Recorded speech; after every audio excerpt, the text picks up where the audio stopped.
right, good evening, everybody. My name's Will Johnson. I'm the vice president here at Russia Christi, so thank you all, guys all for coming. So tonight is part 5 of our study on morality.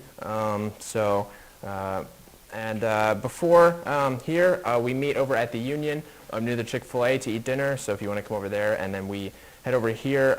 We leave there at 7 to get started here at 7:30, and there's a lot of people with cars over there, so if you need a ride, that is the place to do that.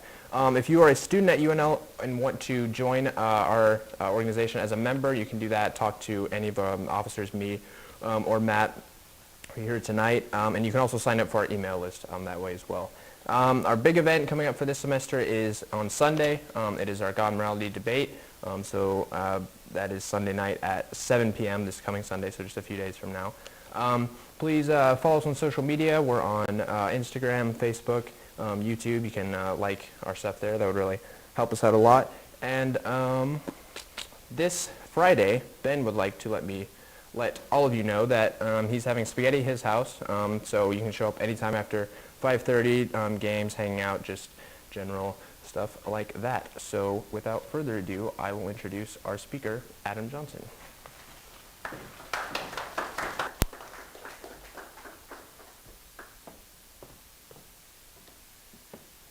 All right, we got everything going online. We got the cameras both recording. All right. Well, we're wrapping up our study, not of the whole theme for the semester, but we're wrapping up our study of metaethics. So morality is the theme for the semester, but we thought, at least for the first few weeks, we should dive down into metaethics first before we jump into normative ethics. Those of you that might be new to this, what is metaethics? Most people are used to normative ethics, just regular ethics, if you will. And that's talking about whether a certain thing is right or wrong, whether a certain thing is good or bad, like maybe the death penalty or abortion. But metaethics asks a little bit deeper questions. So metaethics is about things like, well, is there even such a thing as objective moral truth? Or what we've been focusing on is what makes something morally good or bad. So it's different than is something good or bad. The broader question or the deeper question of metaethics is what makes something good or bad. As I've noted, pretty much all theists agree that God is the source and foundation of morality, but they've disagreed on exactly how God plays that role. How is God the foundation of morality? And so we've seen several different options. The two main ones throughout history has been natural law theory and divine command theory. And we spent a whole night just walking through those two theories. Now, one thing that we noted was that every metaethical theory, whether it's a theistic theory or an atheistic theory, tries to explain two things. And this is important to keep this distinction in mind. And the distinction is the difference between moral value and moral obligation. So moral value is usually couched in the terms of good and bad. And obligation has more to do with our duties, what makes something right or wrong. A lot of times these two things go hand in hand, but you can imagine situations where somebody does a good thing, maybe they build an orphanage, but they didn't have to do that. It wasn't their duty, or they weren't obligated to do that, but we still want to say that's a good thing. So these are two separate issues in metaethics, and so every theory tries to explain where these two things come from, how these things can exist objectively.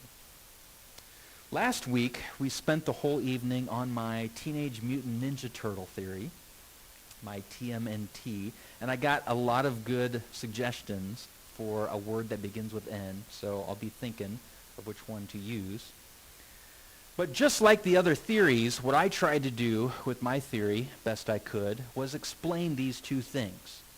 So according to my theory, something is morally good if it resembles not merely God, but in particularly resembles the loving relationships between the members of the Trinity. So we want to be more precise than just something is good if it resembles God, but because some things resembling God wouldn't be good. In fact, if you think of Adam and Eve in the garden, they tried to resemble God in a certain way, and God specifically said that what they were doing wasn't good, their attempt to be like God.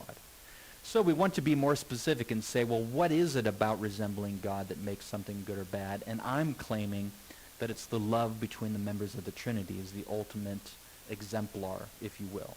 That if we are like that, then, or an action is like that, resembles that, then it's good. For my theory of moral obligation, it's a fairly standard divine command theory, possibly, although I put in this Trinitarian aspect as a twist. And so we talk through kind of how I bring in truths about God's Trinity, about God being a Trinity, to help flesh out my theory of moral obligation. Tonight what we're going to do is a comparison between my theory and Wielenberg's theory. So compare, contrast. I'm going to make the case that my theory is a better explanation for objective morality. To get you ready for Sunday night, this is what we're going to be doing, him and I, live at UNL in person. I'm looking forward to this. He's going to be here for the weekend. I'll pick him up from the airport. We'll eat a couple meals together. I want to introduce him to Nebraska Runzas, maybe one, possibly two. So looking forward to have him here. Him and I have been having this conversation for years. Even this last week, as I was getting ready, I emailed him some stuff, and he emailed me back, and it helps me think through both his theory and mine. So I consider him a friend, and I'm looking forward to having that conversation up on stage and introducing other people to this conversation. As I've mentioned before, he refers to his theory as godless normative realism. And one of the reasons why I have wanted to engage with him is he's kind of come to be the main critic of Christian metaethics, according to William Lane Craig, and I would agree with that. His theory, as we've discussed, we spent a whole evening on his theory a few weeks ago, is that moral truth can exist objectively without a foundation, without God. And so that's what, I challenge him on, and he challenges me on my theory. We agree, this is one of the things that we'll have to explain on Sunday to probably the majority of the audience, might not understand, that him and I agree that there is objective moral truth. It's just that we disagree on what's the best explanation for how truth can be objectively real. There's a sense, then, which what I'm really doing is defending the second premise of the moral argument for God. It kind of blows my mind that I spent the last 7 years working on one premise in one argument for the existence of God. That's how rich this topic is, this conversation is about God and whether he exists or not. So there's a sense in which my theory and my criticism of his theory is simply just a defense of the second premise in the moral argument for God. Well, here's how I'm going to lay tonight out.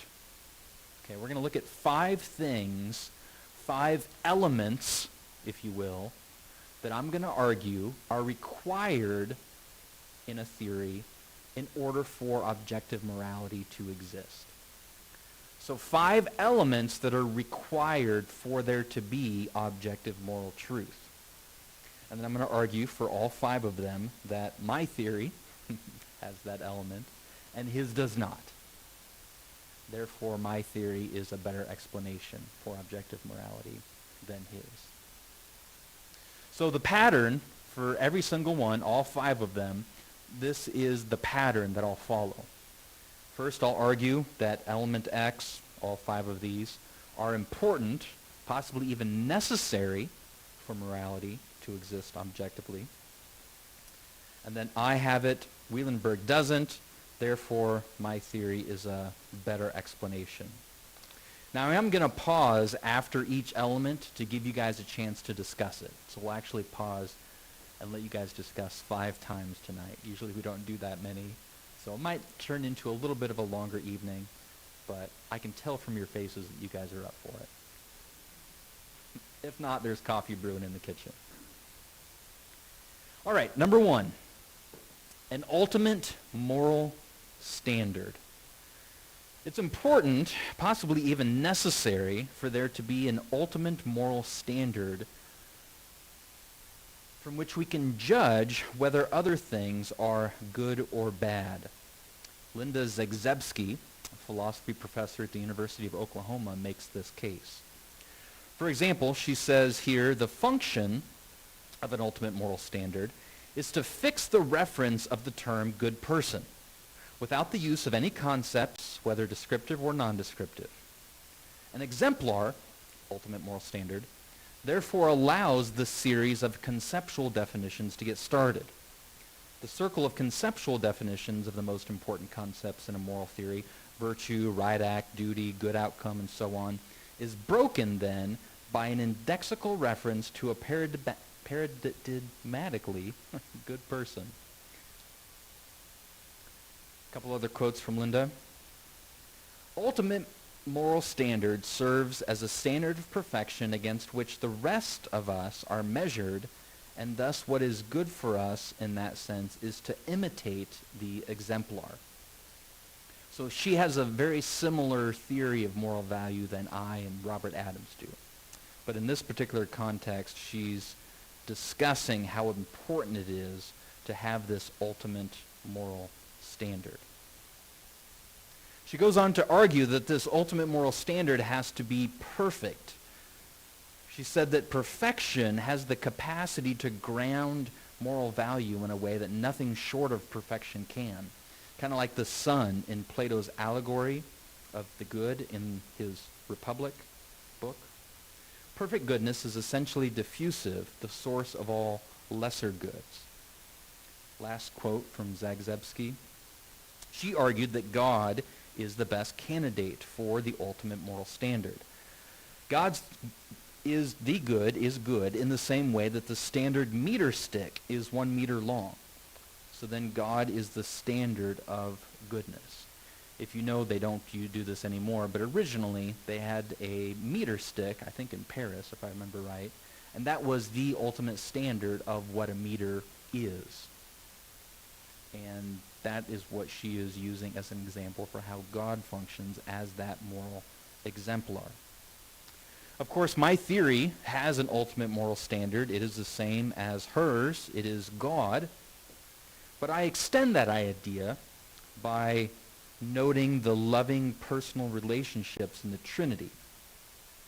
That those loving relationships are the key aspect of God which serves as the ultimate moral standard. These relationships then between God the Father, Son, Holy Spirit are what other things can be morally measured by. So in other words, something is morally good if it resembles those loving relationships in the Trinity. Now, Wielenberg has no such ultimate moral standard. And without a concrete, fixed, absolute moral standard within his theory, there's nothing by which he has to measure whether other things are good or bad. Now, he might refer to his brute ethical facts at this point, but I don't see how these abstract facts, even if they would exist, could serve as an ultimate moral standard. At a minimum, I could say that a concrete being as God, existing as three persons in loving relationship, provides a more fitting or a more plausible ultimate moral standard for morality than so-called brute ethical facts.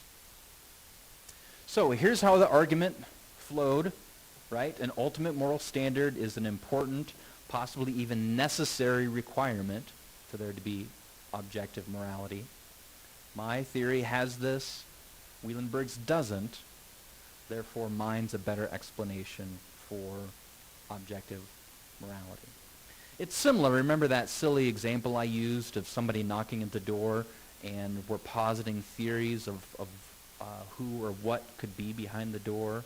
It's similar to what we're doing here. And this is the same sort of thing that goes on in all fields. History, science. It's abductive reasoning where we're trying to ascertain What's the most reasonable explanation? What's the most plausible explanation based on the reasons and evidence that we have at our disposal? So I'll let you guys get together now. We've gone through the first one. We got 4 more to go. But get in a couple of groups. You guys maybe back there could break up into 2. You guys could join a group here, and just discuss the strengths and weaknesses of this first argument. You could discuss the first one, the second premise, third, whatever you think might be the strength or the weakness here. So I'll give you guys a few minutes to discuss.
All right, let's move on to number 2.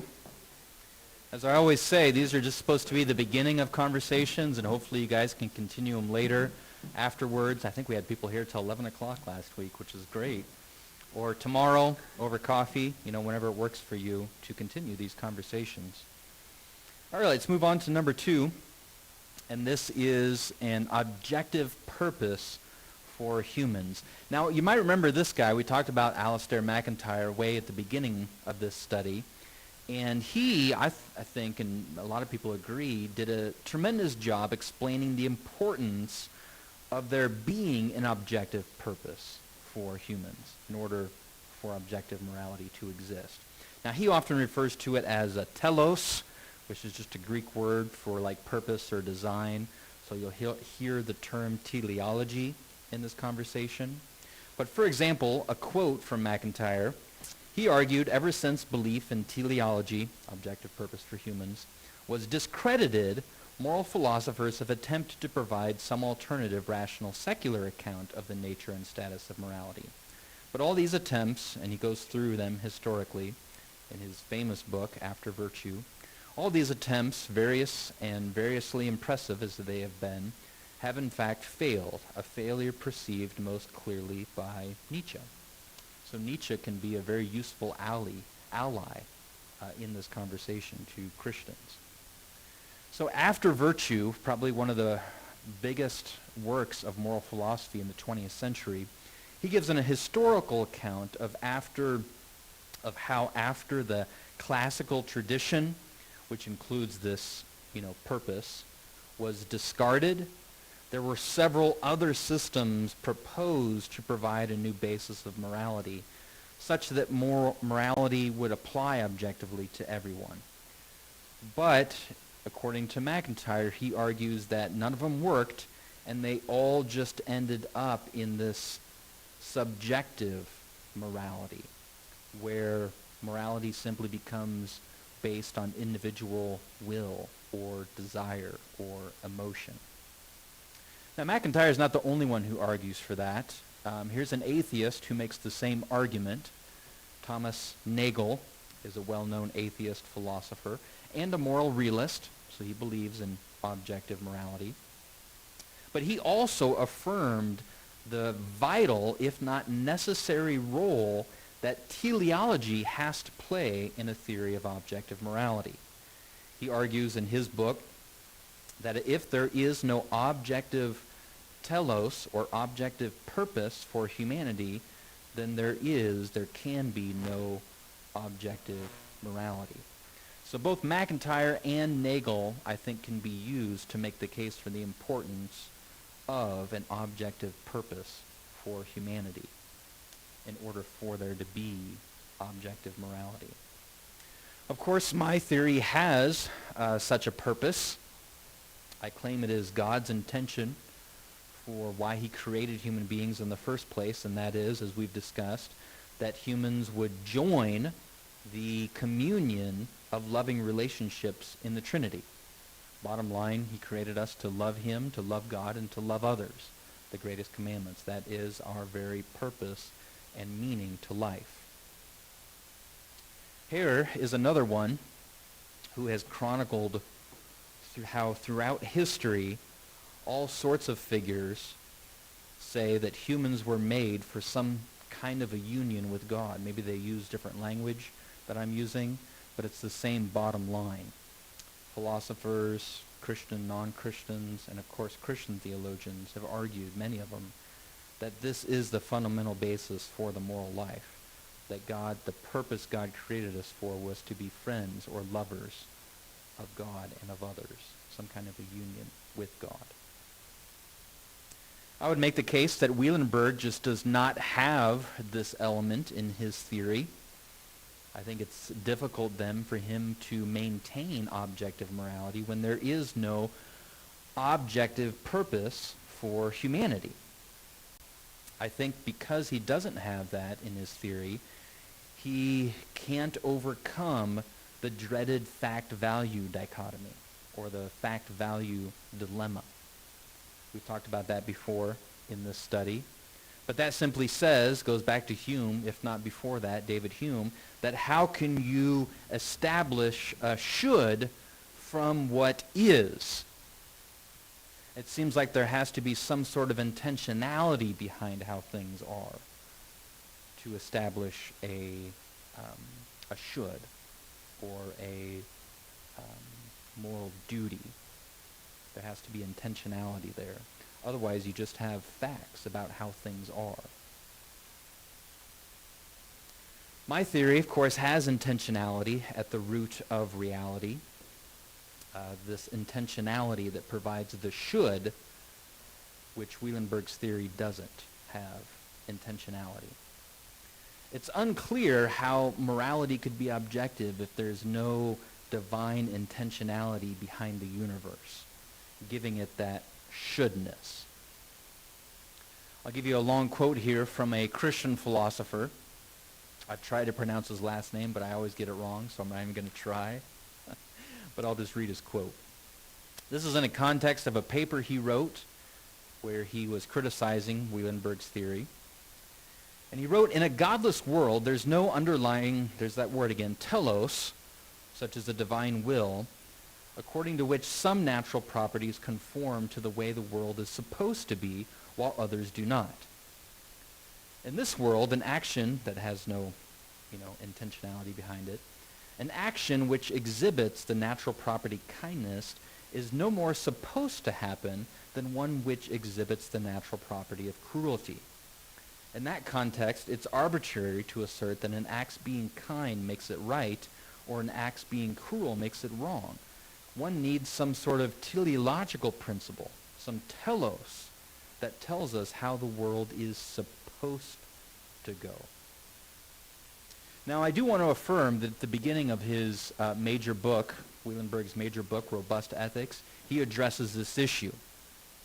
And he explains that, at least according to his theory, life can have purpose and meaning, even if there's no teleology behind the universe. He has a quote here, which I'll read. He said, here's just one example of how somebody can have meaning and purpose, even if there's no ultimate purpose in the universe. He wrote that by engaging in intrinsically valuable activities, a person can make her life meaningful in one very important sense. She can make her life good for her. My problem with this, though, is this is very subjective. Just the phrase, make her life good for her. This is a subjective thing, not objective. And if something's subjective, then it is relative. Yeah, maybe it's good for her, but it's not good for somebody else. Or if somebody wants to make the case that rape is meaningful for them, then somebody else could say, well, it's not meaningful for me. So the problem with trying to build a theory of objective morality on the foundation of subjective beliefs seems very problematic to me. It seems like we're trying to build it on the foundation of subjectivism and relativism. How could you build a foundation, or how could you build objective morality on such a subjective and relative foundation?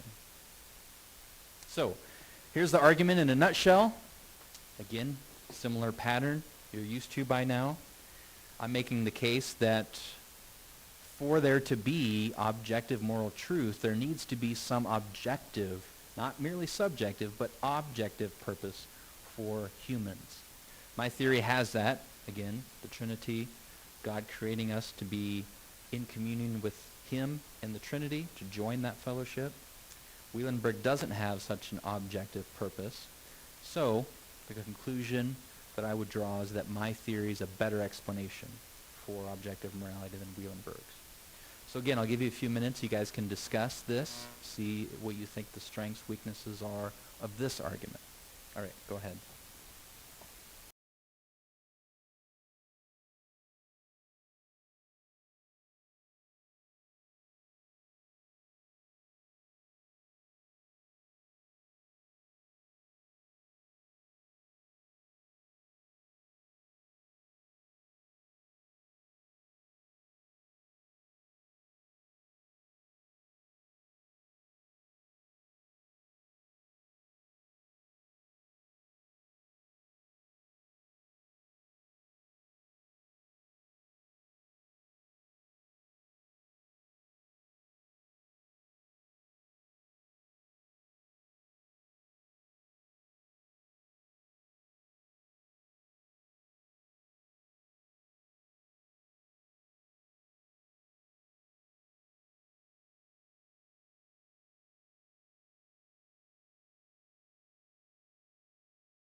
Move on to number 3 now. I really appreciate this opportunity to teach this material over the last 5 weeks. This is, if you're new to Ratio Christi, this is a fairly deep dive, and we normally don't dive this deep into Ratio Christi, maybe every 10 or 20 years. We just don't dive down this deep into things that often. But we have a special opportunity since, I've researched this very specific topic for the last 6 or 7 years to go through it in a deep sense, and I appreciate the opportunity, given this platform, if you will, to be able to teach through these things that I've studied so deeply. I'm hoping to, get my work published, and I'm looking for a publisher to do that. And hopefully this fall, I'm going to pick that up again and find somebody. So let's jump into number 3. And this is a social context for moral obligation. Just like the second one, the one we just got done talking about, had more to do with the shouldness. That was more about moral obligation. This third one is also going to be more about objective moral obligation as well. And this is the importance of having a social context in reality. So this is something that goes back to Robert Adams' theory again. And a very large part of his theory is that moral obligations arise in the context of personal social relationships. So I'll let him explain. Take a look. The most important difference between the right, remember these two different aspects, the good and the bad, the right and the wrong. The most important difference between the right, obligations, and the good is that right and wrong, matters of obligation, must be understood in the relation of a social context. In other words, if I have an obligation, I believe it only can be in a personal relationship or in a social system of relationships. If an action's wrong, likewise, there must be a person or persons distinct from the agent who may appropriately have an adverse reaction to it. Another way to think about it is like this. Morality is inherently personal, right? I mean, chairs, impersonal objects, this carpet, the light bulbs, they don't really have any moral dimension to them, right? I mean, I could use them to commit an immoral act, or maybe a moral act if I was rescuing somebody who was drowning with a chair or something. So you can use impersonal things and moral acts, but they really don't function themselves in a moral dimension. We don't have moral obligations to impersonal things like impersonal objects, and I would argue even impersonal things such as principles or circumstances or properties. Even if they're moral principles, I don't think we have obligations to principles. No, I would agree with Adams, our obligations are to other persons, not to principles themselves. Of course, Adams, in his Finite and Infinite Goods, his book, he extends this social theory of obligation to our relationship with God and claims that this, our social relationship with God, is ultimately where our obligations come from. He argued only by bringing God into the picture that a social theory then of the nature of moral obligation can avoid the charge that it is too subjectivist. So he's got a much longer argument for this, of course. I'm just summarizing these because we've got so many to go through. But he makes the case that you've got to bring God into the picture or you're going to be left, again, with just subjective morality. Zebski, down at the University of Oklahoma, agrees. She's talking about Adams' theory in this context. She says, the notion of obligation in the social context that holds between God and us is indirectly defended by its similarity to obligation that arises out of our human relationships. If something like obligation arises in loving relationships between persons who make demands on each other, if not met, harm that relationship and make blame and guilt appropriate, then it's only a small step to the view that all obligation arises in a similar fashion. But in order to do so, there has to be someone who we are, humanity that is, related to in a social relationship. Evans, a moral philosopher down at Baylor University in Texas, we've talked about Evans before, he concluded that moral obligations are universal because all humans are God's creatures, and thus all of them participate in this social relationship that grounds moral obligations. Now, I agree with these three moral philosophers, and I think my theory goes a step further than just saying, it's God who we're in a social relationship. Because if I bring truths about God's being a Trinity into the conversation, I think it extends our explanation further by explaining why and how there's a social context for moral obligation.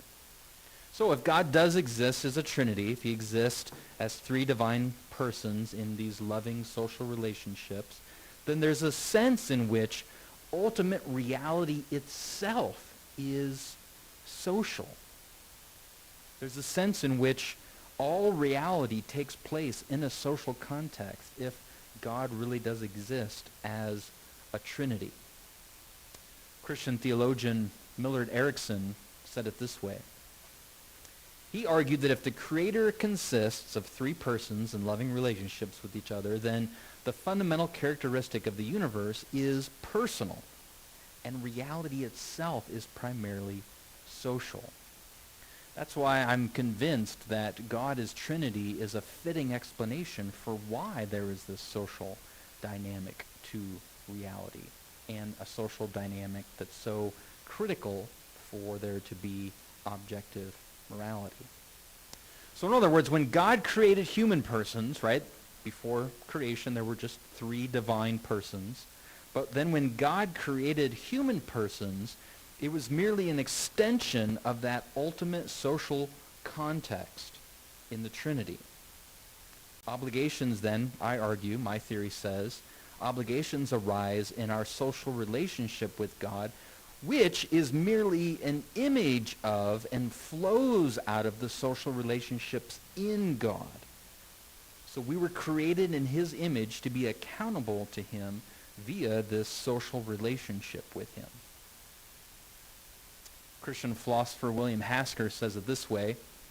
He wrote, "For those who find personal relationships to be central to what transpires between God and God's human creatures, a doctrine of the Trinity provides a powerful reinforcement by finding such social relationships in the very being of God."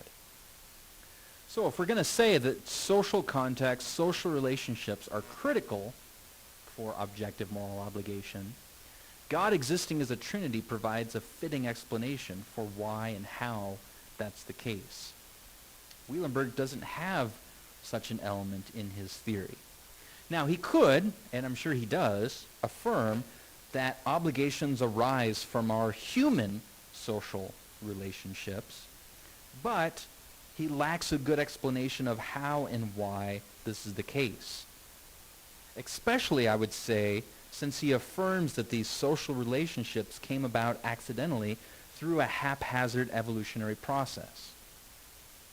So if social relationships are just really an accident that nature selected for because they led to greater chances of survival and reproduction, it seems hard to say how that is a foundation of objective morality, which he claims has existed from all eternity past as these abstract objects.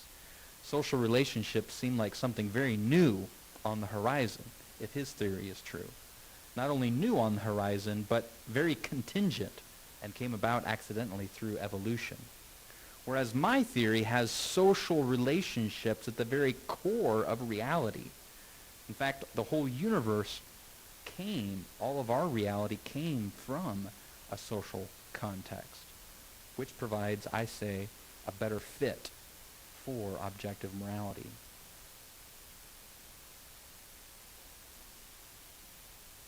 All right, so here's the argument.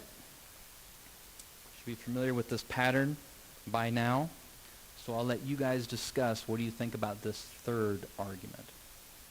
I'll give you a few minutes. Go ahead.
Done. Now this fourth one is related to number 3. And the fourth one is simply that there is required for objective morality for there to be objective morality, it seems as though we need some personal authority at the head of the chain of moral obligation. So this one assumes, number 3, this one assumes that there needs to be a social context for objective moral obligation.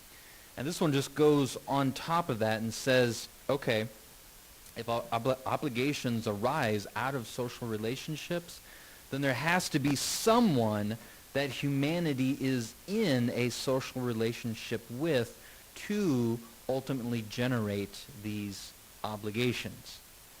I think a case can be made that this someone needs to be personal because, as I've said tonight, or made the case, we're only obligated to persons.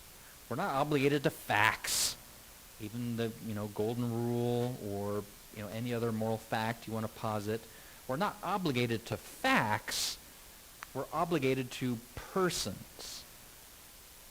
I think the case can be made that this someone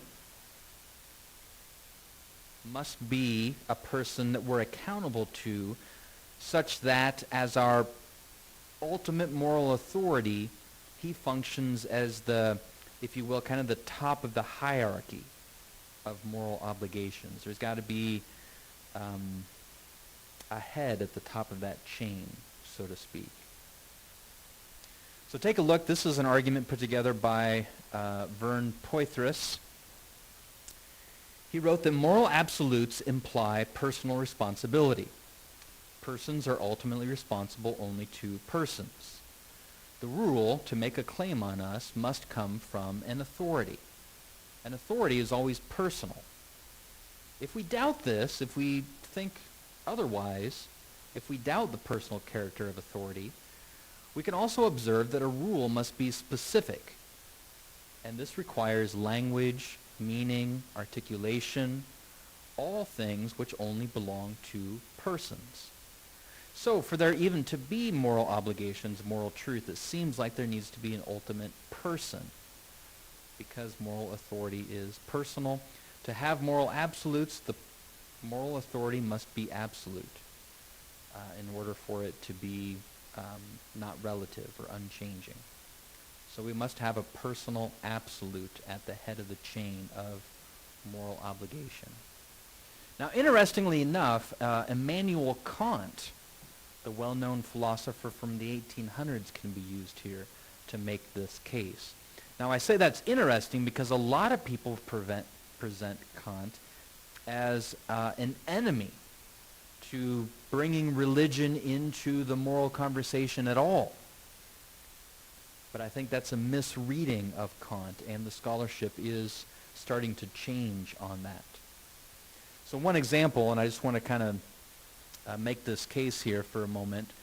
John Hare at Yale University makes the case that Kant has been misread on this issue, and that in fact Kant continued to believe and urged us to believe that a personal God exists and that we should recognize our duties as God's commands.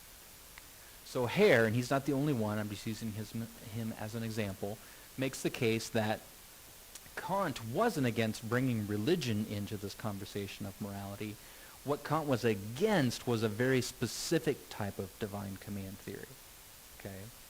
But in general, Kant was a divine command theorist. Another quote, this is from Hare, describing Kant.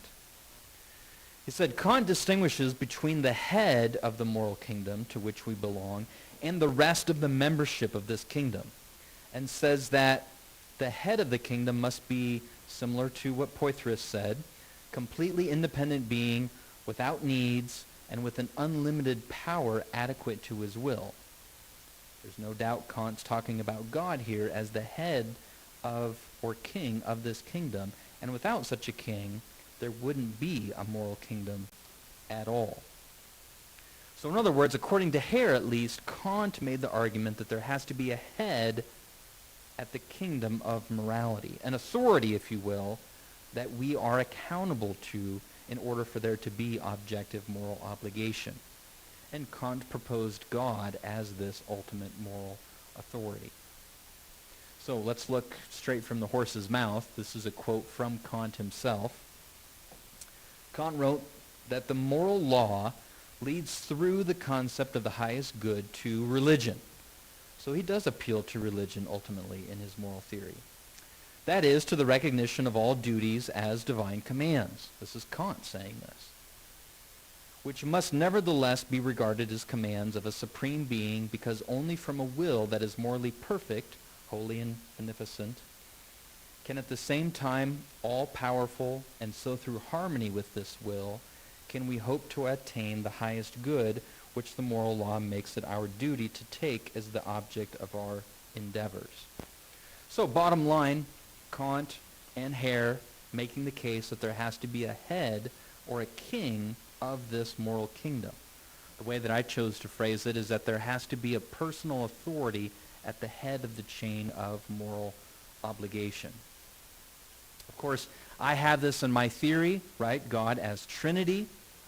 This isn't unique to my theory, of course. Any divine command theory would have this, whether it's Robert Adams or Immanuel Kant's divine command theory. In fact, Adams explained in his divine command theory that obligations that have full moral validity are aptly understood as constituted by divine commands, and thus by requirements arising in a social system in which God is the leading participant. I think it's pretty clear that my theory has this element. Wielenberg's does not.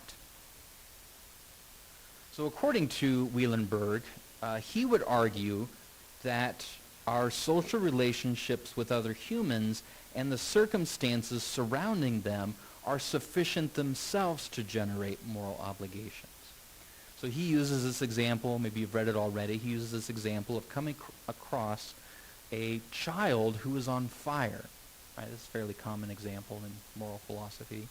But let's say you come across a child who's in flames and there's a bucket of water sitting there. So according to Wielenberg, the child suffering, the presence of a bucket of water, and so on, the circumstances, give rise to your moral obligation to douse the flames.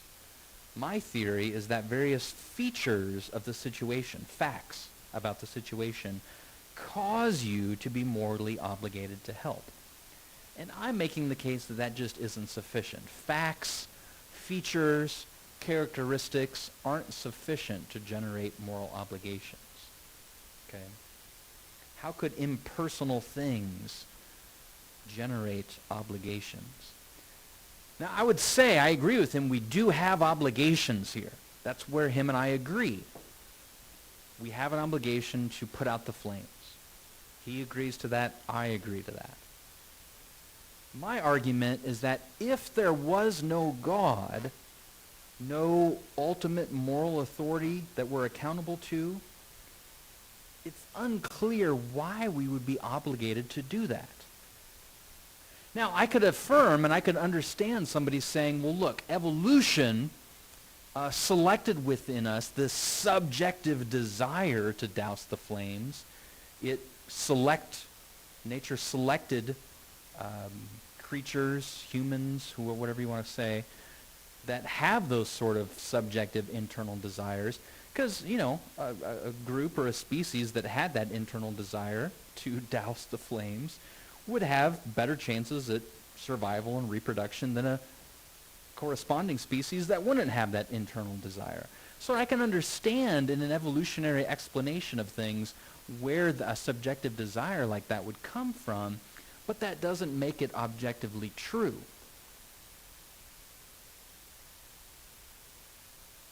I think it more clearly is the case that we have an objective obligation here. If there is a God that exists that we're accountable to. And without that, it's unclear to me why we would be objectively obligated to do anything here. Now this is I think what causes confusion sometimes. I don't deny the importance of the circumstances or our relationship with the child. Okay? I think part of those things are part of what generates the moral obligation. It's just that they can't by themselves. They're merely links in the chain, whereas God is like the head of the chain, pulling the chain. So I've used this example a lot. Think of a truck pulling a trailer with a chain, okay? And the chain links might be all those circumstances. Our relationships with the child, our other human relationships, the facts and the circumstances surrounding the situation, the fact that there's a bucket there, the fact that the child is suffering. All those are links in the chain which are important.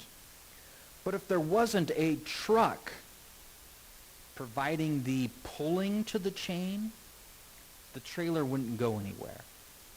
And in my theory, that's what I'm positing as God, is that he is the truck, and then he is pulling the chain, the circumstances, and causing that external pull that we feel when we're morally obligated to do something. So the links in the chain are important, but by themselves, they can't really do anything. So here's a quote from John Hare again, Yale University. He says, I think he's saying the same thing here. Our human-to-human relationships do sometimes make things morally obligatory. But we should see divine command theory as operating in answer to why we should hold ourselves under those obligations. For example, he says, look, if I promise to take my children out for lunch, then I have an obligation to keep that promise. Take them out for lunch. But there's still the question why I should keep my promises. To draw the implication from my having said I promise to my obligation, I need to endorse the institution of promising, promise keeping. And the fact that God requires this faithfulness of me gives me a reason for this endorsement. Again, the circumstances are important. Facts, human relationships, but by themselves, I don't see how they could objectively create objective moral obligations.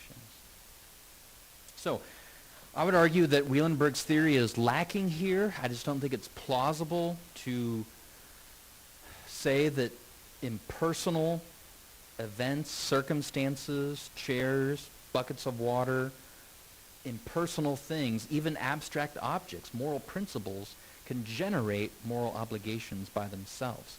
Because we're not obligated to impersonal things. We're obligated to persons.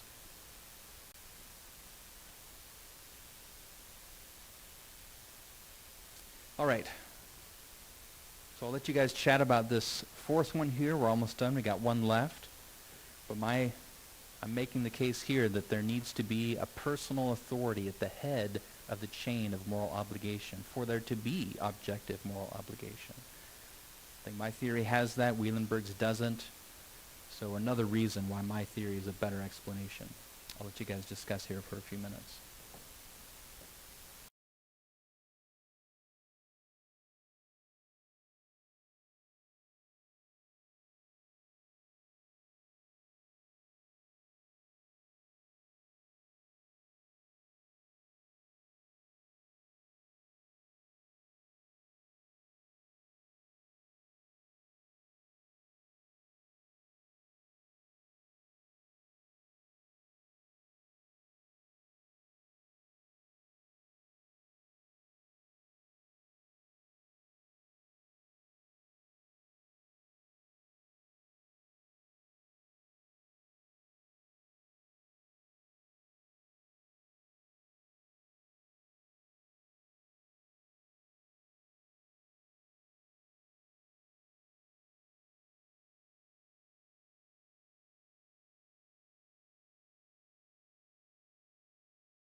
All right.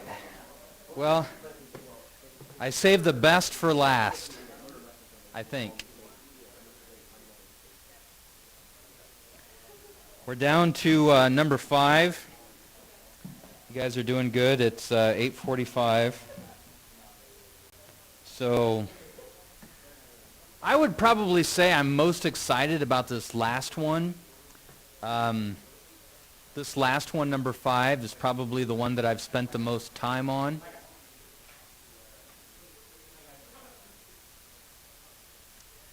And there's a sense in which my dissertation's only 4 chapters, and there's a sense in which my entire 4th chapter is just on this last one that we're going to talk about.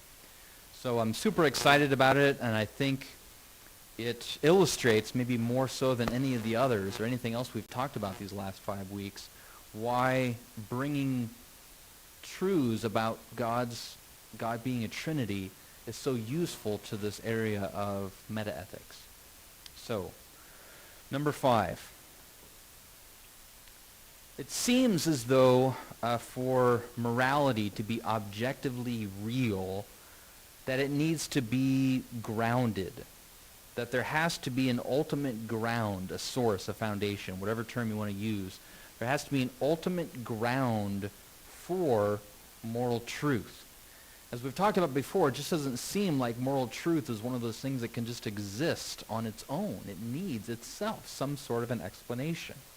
It needs some grounding. We've talked a lot these last few weeks about how many people, both theists and atheists, have agreed to this. That for morality to be objectively real, it needs to be grounded in something. Of course, theists and Christians have argued that God is the most likely candidate, that God's the best explanation for the grounding of objective morality. Many atheists have agreed to this. And we looked at several of them. I'll just remind you. Nietzsche is probably the biggest name who agrees to this, that God is the best explanation for objective morality. Now, as an atheist, he says there is no God, therefore there's no objective morality. But he agrees with that initial conditional. For that there to be objective morality, there needs to be an ultimate grounding. Another big name in atheist philosophy, Sartre, also would affirm that conditional, that God is necessary as a grounding for moral truth. Now, these atheists, as I said, they don't believe there is a God, so they reject objective morality. But they affirm what I'm trying to say here, that virtually all theists say that there needs to be a grounding for there to be objective moral truth. Now, let's start off with Wielenberg this time around, because as we've seen, one of the key parts of his theory is that he claims morality doesn't need a grounding, that moral truth can exist on its own without any sort of source and foundation. We've talked a lot about how these brute ethical facts of his, sometimes he describes them as abstract objects, play a very large role in his theory. And I've shown you how a lot of people have criticized this idea of ungrounded moral facts. Both theist and atheist have criticized that idea, so we're not going to go through that again. We've already criticized his theory for that idea. So what I'd like to do instead is focus on this particular strategy of his. Okay? What I want to focus on here with this last one, this 5th one, is a strategy that Wielenberg takes where he argues, look, you theists can't criticize my theory for having ungrounded moral facts. You can't criticize my theory for that because your theory has ungrounded moral facts too. And so he makes the claim, he tries to make the argument that all theistic theories of morality include in some way, shape, or form some ungrounded moral facts. And I teased him this week. I sent him an email, and I said, "You're the great ungrounded moral fact hunter," because one of the things he does is he takes a theistic moral theory and tries to point out where there are ungrounded moral facts. Because his strategy, again, is to say, look, if theists can posit ungrounded moral facts that aren't grounded in God, then I can too. And in fact, if some moral facts are ungrounded, then why can't all of them be? And hence it gives his theory much more plausibility, and he can make the case that there is no God, and we don't need a God for objective morality. So the question is, do theistic theories really have ungrounded moral facts? Do they really have facts that are ungrounded? And he, as I said, he attempts to point out where they have these ungrounded moral facts. The theory that he spends the most time with is Robert Adams' theory. As I said, Robert Adams is probably the most well-known, respected theistic moral theory out there today. And so it's a good reason that Wielenberg would focus on Adams' theory. So, for example, he tries to point out some places in Adams' theory where there's ungrounded moral facts. He wrote, Adams' divine, not my Adam, Robert Adams. Robert Adams' divine command theory relies on ethical claims for which no further explanation is provided. Adams provides no explanation for them. Within his system, they are brute ethical facts, just like mine. And he goes on to claim that, any theistic theory is going to ultimately have these ungrounded moral facts, ungrounded moral truths in them. So that's why I spent so much time in developing my theory to try to show that the Trinitarian moral theory, my theory, doesn't have any ungrounded facts. And that's why I'm excited to present this last one, because I think that I'm successful in that. I guess we'll find out on Sunday night. But I worked very hard to show how I don't have any ungrounded facts in my theory. Now, Wielenberg, when he evaluates a theistic moral theory and tries to point out ungrounded moral facts, he usually finds them in the area of moral obligation. Okay? As we've talked about, there's moral value, and then there's moral obligation. So, for example, he points out that in divine command theory, and the divine command theorist's explanation of the origin of our moral duties depends on an ungrounded ethical fact, namely that if the good, God, commands you to do something, then you're morally obligated to do it. Well, the atheist might ask, what's the grounding for this ethical claim? So in other words, why should we obey God's commands? What grounds that? Now, I've looked at a lot of different answers to this question. And Christian philosophers have wrestled with this question all throughout the centuries. And I've read at least a dozen different attempts to try to answer that question. What grounds the moral truth that we should obey God's commands?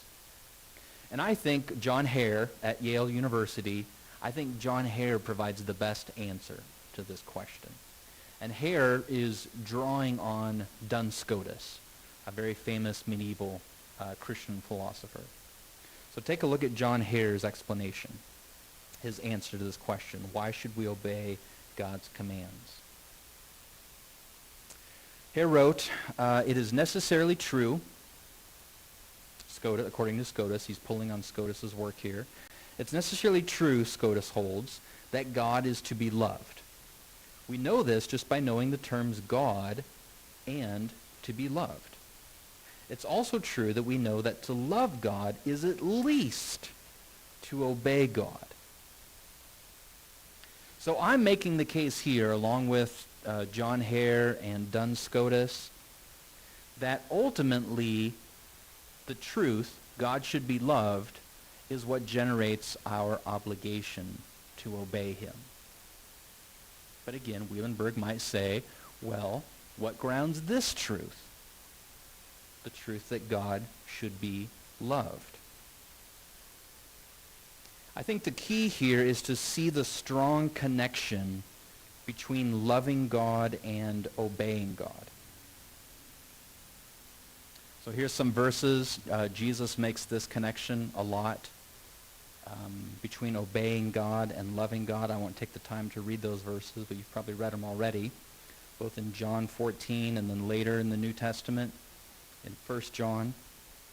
So there's this strong connection between loving God and obeying God.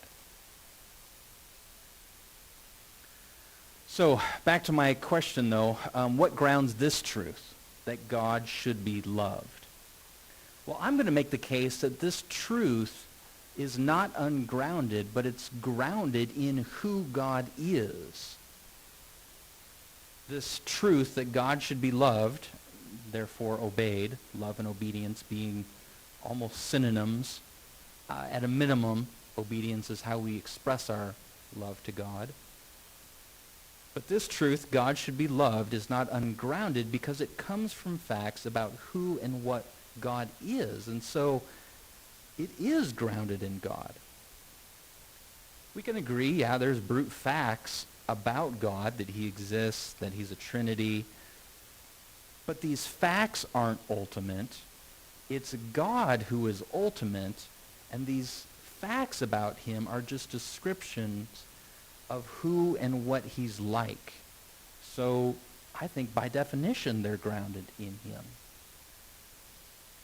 At a minimum, I think there's a world of difference between saying, look, there are facts, brute facts about a concrete being, God, and Wielenberg's proposal that there's these ungrounded facts that aren't grounded or have any foundation whatsoever. They just exist abstractly on their own somehow. I think there's a world of difference between us positing these facts about a concrete being versus his abstract facts that supposedly just exist on their own. So the last part of this is another question that comes up in this conversation. And that is, why is loving and obeying God good? So I'm making the case here that the root of obligation is that God should be loved. That answers the question, why should we obey God's commands? Well, because God should be loved.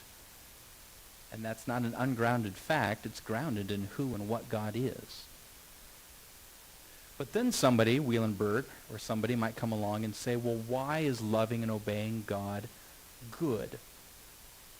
And I think this is a part of my theory that I'm really excited about, because I think the Trinity is such a huge help to answer this question.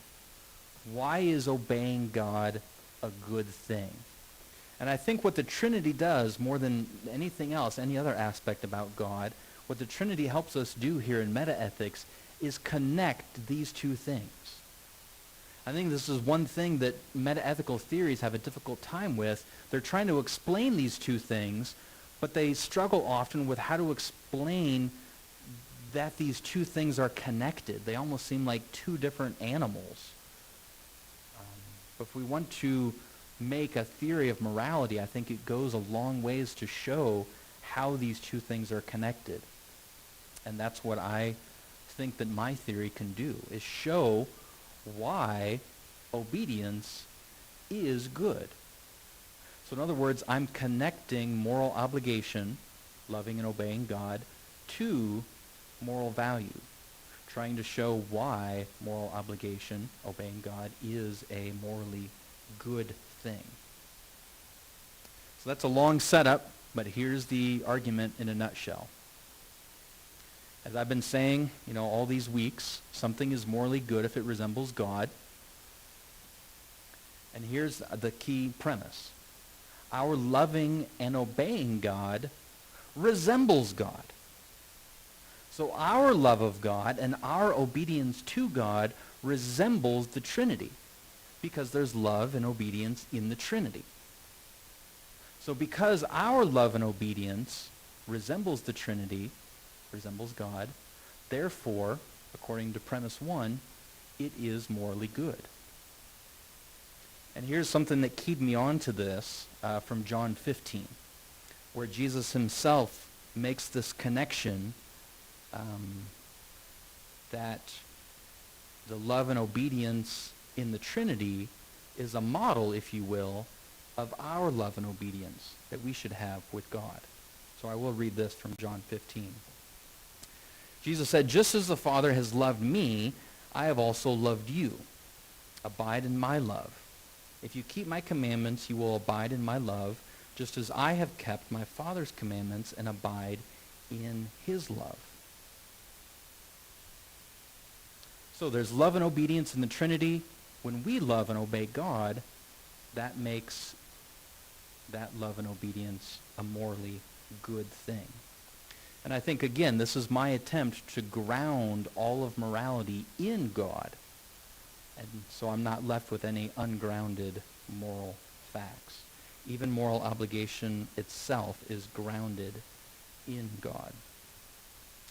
So that's my argument in a nutshell. That's number 5. So I'll let you guys, again, discuss for a few minutes, and we'll come back. And I don't have anything else for the lecture except just maybe your questions, comments, thoughts, and then we could have a conversation together as a group. So go ahead. I'll let you discuss by yourselves here for a few minutes.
All right. Let's let's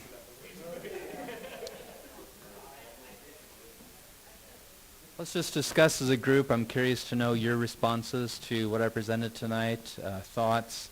I know it was kind of quick, and there's a lot of information to go through, and it's a struggle, especially when I've got all these pages of my dissertation to know what to leave out, what to bring to you, and so some of these things I'm having to summarize and go through really quickly. So I'm assuming there's some things I can maybe help clarify or expand on. So what thoughts, questions do you guys have?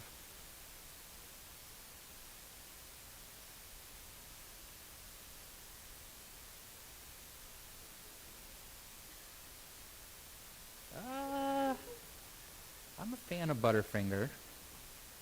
Heath bars are pretty good too. They have the similar type of crunch. What's the break me off a piece of that? Kit Kat bars are good. Again, the crunch. What you don't want to give me is a Three Musketeers. That's just nasty. There's no crunch. Just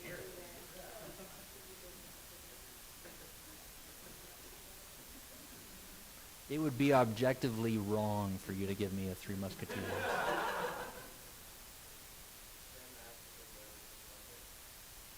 Yeah, there's a sense in which I am. I mean, I think I would be more nervous if I didn't know Wielenberg very well. I'm not nervous to get up in front of people very much anymore because I've just been doing that for 20 years. But being put on the spot where you have to think quickly is difficult for me. I'm not a quick thinker, and I'm very bad at thinking, on the spot. But since Wielenberg, I know him, and he's a very nice, humble guy. He's not going to try to trap me, like sometimes happens in a debate. He's very respectful, and so I have no fears or qualms, having this dialogue in public with him. I know he's going to be very gracious, and I will try to be as well. So, no, I wouldn't say I'm very nervous.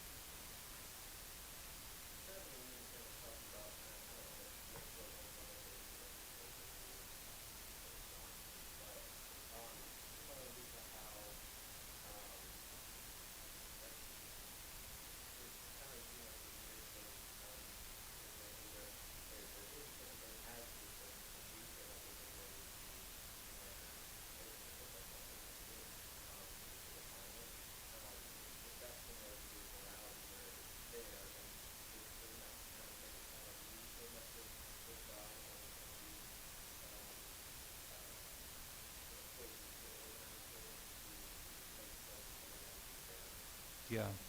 Well, and certainly the analogy only goes too far, right? And every analogy breaks down eventually. It's the, very definition of an analogy. Otherwise, it would just be you're describing reality exactly. So an analogy, in this case, is just useful because there at least was a standard, an objective standard that we used to know what a meter is or isn't. And that's the only way that I'm using the analogy, is that if there is a God, he's kind of like that. He's the standard, and then we can use him as a measuring stick, if you will, to know if other things are good or bad. So of course it's a possibility that we've, all just created this idea of a God and there is no such thing. Of course that's a possibility, but, I would make the case, and I have many times, that there are very good reasons and evidence to believe that there is a God. And if there is a God, it makes very good sense to me that he would be the standard of moral perfection, because being a morally perfect being that created everything else, he would be the ultimate exemplar.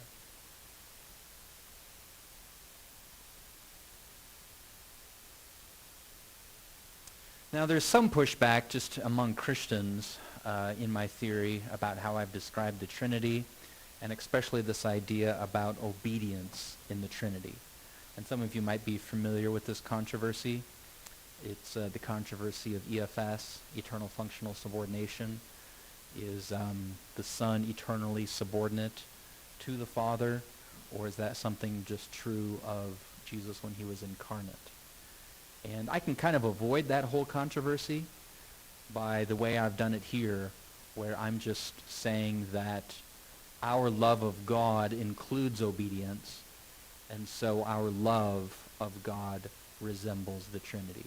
I don't have to say that there is obedience in the Trinity from all eternity past. I can say there's love there in the Trinity from all eternity past, and everybody would affirm that. And then our obedience resembles that because loving God is, for us, the same as obeying God. So I kind of sidestep that whole EFS controversy, if you're familiar with that. Now, if EFS is true, then my theory, I think, is even strengthened, but it doesn't rely on EFS.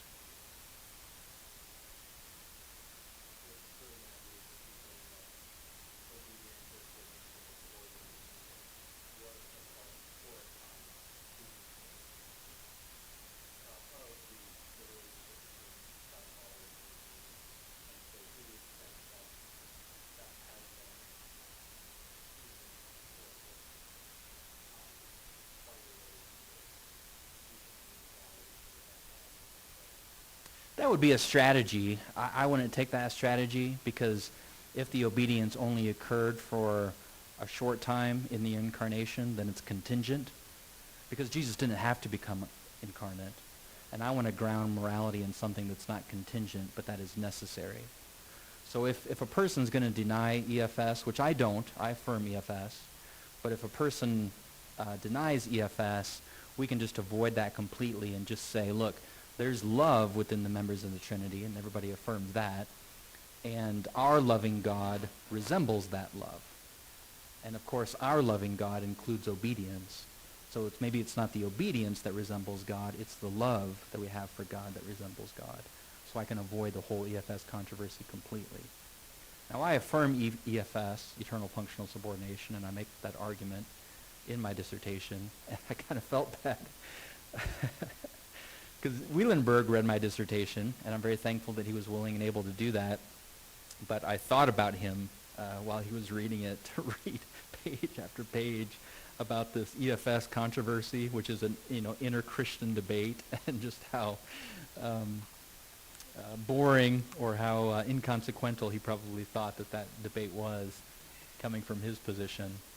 But for my own purposes, as I'm interacting not only with atheists, but also with fellow Christians, making the case that my theory is better than a standard divine command theory, or definitely better than natural law theory. I'm also engaging Christians on these issues as well. So in my dissertation, I do make a case for EFS, but my theory doesn't depend on it.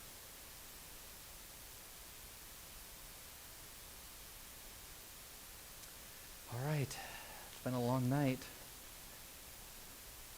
So if there's no other questions, I'll let you guys discuss. Do help us to promote this, though. We've got a lot of flyers left.